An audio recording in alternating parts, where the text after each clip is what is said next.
তো আমরা রেডি হয়ে নিয়েছি, এখন যাচ্ছি মন্দিরে পুজো দেবো। ওই তো ওইদিকে দাঁড়িয়ে আছে। যেহেতু আর ড্রেস ট্রেস আনিনি তার জন্য এটাই পরে নিলাম। একটা এনেছি বাট ওটা একটু মানে আনকমফোর্টেবল হচ্ছে, তার জন্য পরলাম না, এটাই পরলাম। স্নান টান করে নিয়েছি, তো চলো পুজোটা দিয়ে নিই। হচ্ছে সকালের ভিউ আমাদের হোটেল।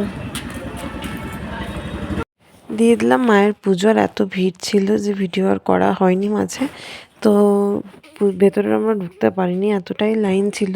আর আমাদের যেহেতু বেরোনো ছিল তাই আমরা পান্ডা দিয়ে পুজো দিয়ে নিলাম এবারে। আর এখন চলে এসেছি দেখো শ্মশানে। ওখান থেকে বেরিয়ে এসে তারপর দেখলাম এখানে মানে এই যে প্রসাদ খাওয়ানো হচ্ছে, তাই ভাবলাম যে চলো খেয়েই নিই, প্রসাদ তো সবার কপালে থাকে না, আমরা খেয়েই নিলাম। তো এই যে হোটেলে এসে একটু দোলনা খেয়ে এবার আমরা বেরিয়ে পড়বো আমাদের বাড়ির উদ্দেশ্যে। টাটা।